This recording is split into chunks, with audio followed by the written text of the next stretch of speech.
बिल्कुल आप मोतीलाल नेहरू, पंडित नेहरू, इंदिरा गांधी, राजीव गांधी, संजय गांधी, राहुल गांधी, प्रियंका गांधी वाड्रा, रेहान गांधी वाड्रा, सबकी अम्बेडकर जी की मूर्ति के बारे में आजम खान ने बोला कि ये लैंड ग्रैबिंग का प्रतीक है। अब मैं साहब आपसे जाता हूं कि बाबा के धर्म ने कांड क्या महाराष्ट्र का अपमान कर रही है? एक सेकंड, छत्रपति शिवाजी महाराज के प्रदेश का अपमान किया जा रहा है क्या? महाराष्ट्र अभी मजाक उड़ाना है, मतलब with all due respect, no arrogance. ऐसे दोस्तों के बाद में दुश्मनों की कोई जरूरत नहीं है। जिनकी सरकार बनवाई कांग्रेस पार्टी ने, ये उसका मजाक उड़ाते हैं। जीत जा रहा है। चाहता हूँ अम्बेडकर और बापू के मानने वालों से पूरे देश में कहना चाहता हूँ कि इनके एक एक शब्द को ध्यान में रखिए। किस तरह से देश में झोला लेकर घूमते हैं, दुश्मन न करे, दोस्त ने जो काम किया है इनका लहूलुहान कर दिया।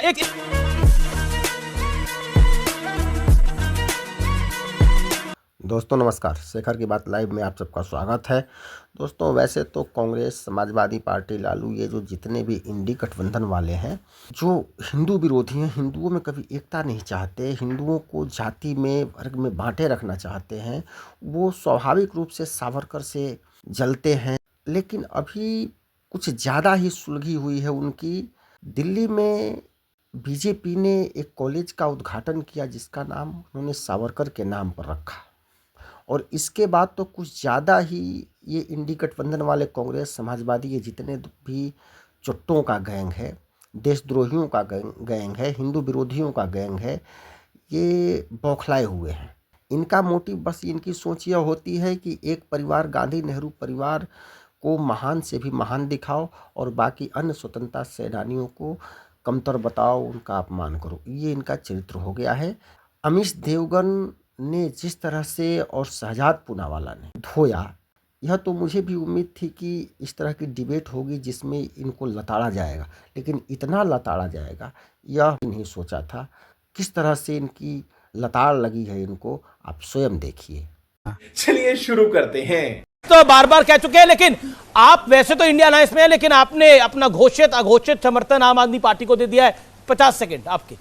नहीं, मैं 50 सेकंड में एक दूसरा गंभीर मसला उठाना चाहता हूँ जी। अगर मोदी जी के दिल में महिलाओं के प्रति, पिछड़ों के प्रति, दलितों के प्रति, बहुसंख्यक समाज के प्रति जरा सी भी करुणा, दया और सम्मान होता तो इस कॉलेज का नाम सावित्रीबाई फुले के नाम पर रखा जाना चाहिए था, क्योंकि वो महिला थी जिन्होंने पहली बार, अच्छी बात आपने कही, महिलाओं की शिक्षा के लिए दरवाजे खोले जी। और इसके बदले में अमीश जी, मैं बहुत गंभीर बात कह रहा हूँ और ज्यादा समय भी नहीं ले रहा। बिल्कुल बिल्कुल। इसके बदले में जातिवादियों ने, सामंतवादियों ने जो उनका अपमान किया, उनके ऊपर गोबर फेंका, कीचड़ फेंका, पत्थर फेंके, उनकी हत्या का प्रयास किया, उस बहादुर महिला को नमन करते हुए मोदी जी को इस कॉलेज का नाम सावित्रीबाई फुले के नाम पर रखना चाहिए था। लेकिन उन्होंने एक ऐसे व्यक्ति के, उन्होंने एक ऐसे व्यक्ति के नाम पर रखा। सावरकर ने वो नहीं किया। एक ऐसे पानी की मुझे बोलना नहीं दे रहे हैं। मैं बिल्कुल बोलने दे रहा हूँ आपको। मोदी जी ने एक ऐसे व्यक्ति के नाम पर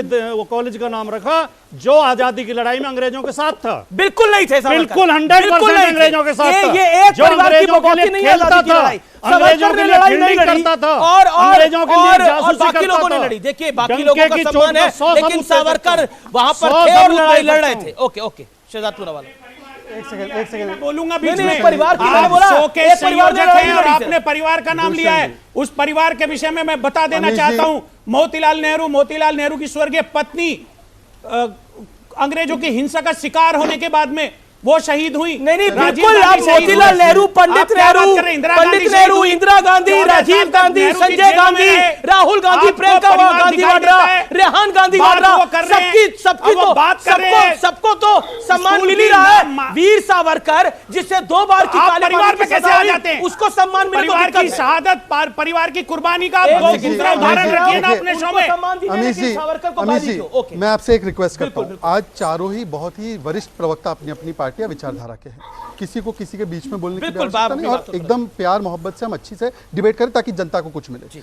आदरणीय राजकुमार भाटी जी बीच में बोल रहे हैं। नहीं, पहले ये बोले क्योंकि सावरकर की बारी बात आई। ओके, सावरकर जी की। आदरणीय राजकुमार भाटी जी बड़े बड़े दिनों बाद आए हैं। उन्होंने कहा कि सावित्रीबाई फुले जी के नाम पर कॉलेज का नाम क्यों नहीं रखा गया। मैं इनकी जानकारी को थोड़ा दुरुस्त कर दूं, मैं तो खुद पुणे से हूं, पुणे यूनिवर्सिटी में पढ़ा था। केवल कॉलेज का नहीं, पुणे यूनिवर्सिटी का नाम महाराष्ट्र और केंद्र की सरकार ने बदलकर सावित्रीबाई फुले यूनिवर्सिटी वर्षों पहले फडणवीस जी के राज में कर चुके हैं। ये सावित्रीबाई जी के नाम पे कॉलेज नहीं, यूनिवर्सिटी का नाम, और वो भी कौन सी यूनिवर्सिटी? पुणे यूनिवर्सिटी, सबसे अच्छी यूनिवर्सिटी माने जानी। दूसरी बात पर सर से मैं, और मेरे बड़े भाई है और वो बड़े दिनों बाद आए, मैं नमन करते हुए पैर में उनके बैठते हुए मैं उनसे पूछना चाहता हूँ, इसी उत्तर प्रदेश में जहाँ रिकॉर्डिंग हो रही है, भीमनगर का नाम बदला गया, कांशीराम नगर का नाम बदला गया, आंबेडकर नगर का नाम बदल कर रखा गया, छत्रपति शाहू जी नगर का नाम बदला गया, रमाबाई नगर का नाम बदला गया, 8 दलित आइकॉन के नाम पर जो जिले थे उनका नाम बदलने का कुकर्म समाजवादी पार्टी ने किया। और केवल इतना ही नहीं, आंबेडकर जी की मूर्ति के बारे में आजम खान ने बोला कि ये लैंड ग्रैबिंग का प्रतीक है। अब मैं साहब आपसे जाता हूं कि बाबा साहब आंबेडकर जी को जिन पार्टियों ने 50 साल तक 40 साल तक भारत रत्न से देने का काम नहीं किया, और जिन लोगों ने यहां पर नाम बदले, सहारनपुर के मेडिकल कॉलेज का, कानपुर के मेडिकल कॉलेज का आंबेडकर जी के नाम पर क्यों बदला गया? बोलिए राजकुमार भाटी जी, बोलिए राजकुमार भाटी। सावित्रीबाई फुले जी के बारे में तो बोला, आंबेडकर जी के बारे में बोलिए। वन सेकंड, देखिए अब मैं कह रहा हूं यूपी से दिल्ली पे आते हैं, आप अपनी इस बात का जवाब दीजिए, फिर दिल्ली पर आते हैं क्योंकि दिल्ली बड़ा विषय है। तो बाबा साहब अम्बेडकर, महात्मा गांधी और दूसरे महापुरुषों के नाम पे एक दो संस्था नहीं है, सैकड़ों संस्थाएं हैं।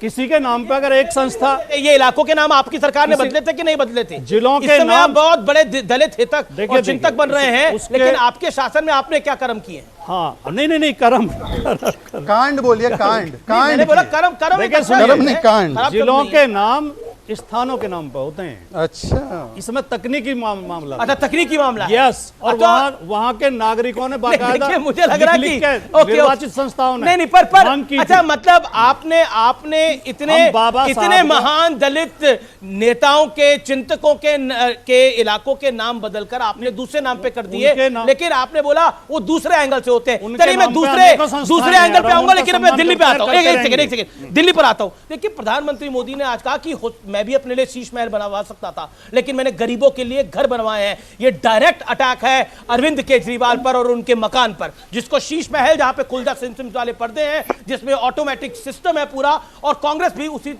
श्रेणी में हमला बोल रही है। मुझे लगता है जो इंसान कहता है कि उनकी 56 इंच का सीना है और बहुत बोल्ड है, उनको नाम लेकर बोलना चाहिए था। छुप के इसलिए बोले क्योंकि उनको पता है कि वो घर किसी का पर्सनल घर नहीं है, वहां पे अब अरविंद केजरीवाल जी भी नहीं रहते। उनको पता है कि खुद के लिए उन्होंने 20,000 करोड़ का घर बनवा लिया सेंट्रल विस्टा में, उसकी बात उन्होंने नहीं की।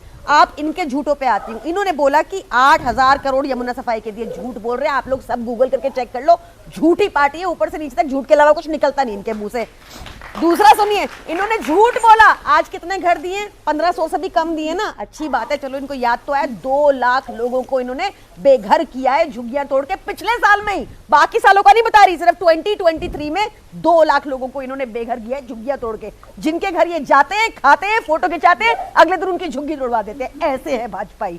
इन्होंने बात की, प्रधानमंत्री मोदी ने बात की और इन्होंने रिपीट की कि 90% मेडिसिन हम फ्री, 90% मेडिसिन सस्ती। हमारी मेडिसिन फ्री है भाई, हम पैसे ही नहीं लेते अपने सरकारी अस्पतालों में। तुम कह रहे हो कि हम थोड़े से लेंगे, हमारा बेटर है, ऐसा नहीं है। आज आपको लगता है शीश महल बनवाना गलती थी?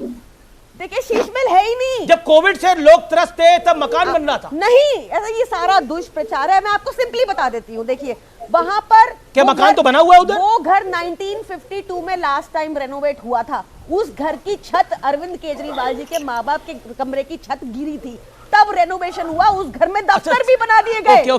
घर में दफ्तर भी बने स्टाफ के लिए। ओके, वो कह रहे हैं कि छत गिर गई थी, इसलिए ये करना पड़ा। बताती हूँ इनके लोगों के एक दिन का ट्रैवल, इनकी पार्टी एक दिन का ट्रैवल, इनका नेता है 10 लाख रुपए travel every day. Okay 80 crore के घर है, 20,000 करोड़ का तो मोदी जी का अपना घर है जहाँ वो रह रहे हैं। मोदी जी का तो अपना घर कोई नहीं है। सीएम का अपना घर कौन सा है? सीएम का अपना घर कौन सा है? इनका हो गया, इनको संतुष्ट। नहीं, बात तो बता दूं। नहीं बाबा, एक करके अब आपने बोला, आपने 2.25 मिनट बोला। कोई समस्या नहीं, हम अच्छे संस्कार का परिचय देंगे। आप अरे अच्छा, ये तो महाराष्ट्र से दिल्ली आए ना बेटर अपॉर्चुनिटीज के लिए, महाराष्ट्र नहीं रह पाए ना, वो भी तो एक पॉइंट है ना। क्या महाराष्ट्र का अपमान कर रही है? नहीं, एक सेकंड, छत्रपति शिवाजी महाराज के प्रदेश का अपमान किया जा रहा है क्या? महाराष्ट्र का अपमान किया जा रहा है क्या? वैसे मैं बता दूं, मैं रहता उत्तर प्रदेश में हूँ, मैं रहता उत्तर प्रदेश में, काम दिल्ली में करता हूँ, पार्टी का कार्यालय दिल्ली में होता है। अब सुन लीजिए, देखिए, इलाज कराने में लोग उत्तर प्रदेश और हरियाणा से दिल्ली आते हैं। दिल्ली में आज से थोड़ी आ रहे हैं, पहले से आ रहे हैं। एक सेकंड अनिल जी, यही मानसिकता है। ये अरविंद केजरीवाल दिल्ली में पैदा हुआ क्या? हरियाणा से है ना, चौथा है उसके गांव में। बेटर अपॉर्चुनिटीज के लिए बेटर तो कांग्रेस की सरकार दे नहीं पाई अपॉर्चुनिटी, तब पैदा हुए, तब ये कांग्रेस की सरकार नहीं है। भाई देखिए, मैंने प्रियंका जी आपके बीच में एक भी शब्द नहीं बोला। अमित जी, मैंने प्रियंका जी के बीच में एक भी शब्द नहीं बोला। बोल रहे थे अमित जी, एक सेकंड, अगर मैंने बोला हो, ओके नहीं, आप बीच में नहीं बोले, आप बीच में नहीं बोले, ओके 50 सेकंड आप क्या बोली?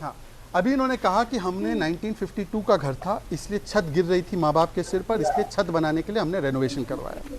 Ultra smart slim TV 64 lakh, free standing luminaire 10 lakh, ओसाडा full body massage chair 4 lakh, recliner sofa 10 lakh, 8 recliner sofa 10 lakh, Bose के लाउड स्पीकर 4 लाख का एक, 70 लाख का steam oven 9 lakh, 50 litre microwave oven 6 lakh. पड़ी जाती है क्या है? देखिए अमित जी, एक सेकंड अमित जी, मैंने डिबेट में पहले पर आप ये लिस्ट कांग्रेस भी लेके घूम रही है। ओके ये देखिए, एक सेकंड मैं आपसे एक रिक्वेस्ट, बिल्कुल आपकी बात आपने मुझे बोला पहली डिबेट है, अच्छे तरीके से, बिल्कुल अच्छे तरीके से होनी चाहिए। ना राजकुमार भाटी को डिस्टर्ब किया ना मैंने, बिल्कुल आपको कोई डिस्टर्ब नहीं करेगा। मेरी बात या भाजपा की बात आप नहीं चाहते तो आप बता दो, हम चले जाते हैं। सोफा गिनवा रहे हो, मोदी जी चारपाई पर सोते हैं क्या? उनके घर में सोफा नहीं है? अमित जी ये तरीका ठीक नहीं है। प्रधानमंत्री आवास में सोफा नहीं है कि बेड नहीं है, कि टीवी नहीं है, कि एसी नहीं है, क्या चीज नहीं है प्रधानमंत्री आवास? सारी मर्यादाओं का पालन फालतू टाइम खराब कर रहे हैं। एक सेकंड जाना उचित नहीं है, जाना उचित नहीं है। स्ट्रिक्ट रूल मैं बोल रहा हूँ कि इसको पूरी तरीके से अच्छे से करिए। ओके देखिए अभी उन्होंने कहा कि शीश महल इसलिए बनवाना पड़ा, 1952 में लास्ट रेनोवेशन हुआ था और छत माँ बाप के सिर पर गिर रही थी, तो छत गिर रही थी इसलिए वियतनाम की मार्बल लगाई करोड़ों रुपए की, छत गिर रही थी इसलिए टोटो की 8 लाख रुपए की टॉयलेट लगाई, छत गिर रही थी इसलिए आपने 8-8 लाख रुपए के पर्दे लगाए, छत गिर रही थी इसलिए आपने 64 लाख रुपए के टीवी लगाए, छत गिर रही थी इसलिए आपने बॉडी मसाज लगाया, छत गिर रही थी इसलिए आपने जब लोगों की रसोइयाँ बंद थी तब आपने 63 लाख रुपए 4 रसोइयों में खर्च किया। तो मैं आज सवाल सिर्फ इतना पूछना चाहता हूँ, बाकी सब तो छोड़ दीजिए। कांग्रेस ने भी आरोप लगाया कि 150 करोड़ रुपया शीश महल में खर्च हुआ। एक तरफ नरेंद्र मोदी जी गरीबों के लिए EWS आवास उनको दे रहे हैं, हम लोगों ने 30,000 आवास दिए दिल्ली में, और ये अपने शीश महल में 150 करोड़ रुपए खर्च करते हैं। और दूसरी बात, इन्होंने कहा था कि हमने सारे काम कर दिए जी, सारे काम कर दिए। ये सुनिए, दिसंबर 2017 तक, यानी कि एग्जैक्टली 22 महीने के अंदर दिल्ली के हर कोने के अंदर, दिल्ली की हर कॉलोनी के अंदर, सभी घरों के अंदर पाइप से दिल्ली में पानी पहुंच जाए।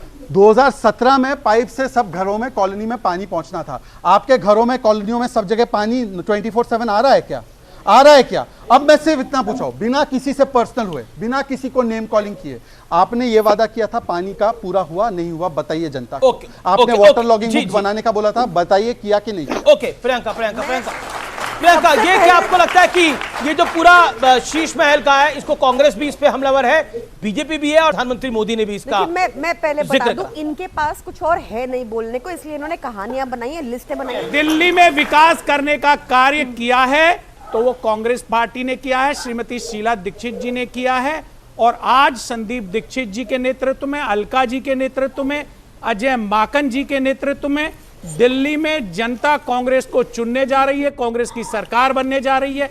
और फिर से शीला दीक्षित जी के समय का जो विकास था, जो स्वच्छता थी, जो निर्मलता थी, जो ऑक्सीजन भरपूर थी, वो दिल्ली की जनता को मिलने जा रही है। आम आदमी पार्टी का रिएक्शन जरूरी, पूरी गंभीरता के साथ कहना चाहता हूं। एक तो आपका नेता गंभीर नहीं है, आपकी पार्टी गंभीर नहीं है, ये आरोप है। दूसरा, एजेंडा जो है वो कांग्रेस कह रही है कि हम सेट कर ही रहे हैं और आप उनको गेम में नहीं मान रहे हैं। देखिए दिल्ली में कांग्रेस हैट्रिक करेगी इस बार। किस बात की? 0 थी। अब ये मजाक उड़ाना है, मतलब with all due respect, no arrogance. ऐसे दोस्तों के बाद में दुश्मनों की कोई जरूरत नहीं है। जिनकी सरकार बनवाई कांग्रेस पार्टी ने, ये उसका मजाक उड़ाते हैं। जीत याद आ रहा है। चाहता हूँ अम्बेडकर और बापू के मानने वालों से पूरे देश में कहना चाहता हूँ कि इनके एक एक शब्द को ध्यान में रखिए। ये किस तरह से देश में जीत याद आ रहा है, झोला लेकर घूमते हैं, दुश्मन न करे दोस्त ने जो काम किया है, इनको लहू लुहान कर दिया। एक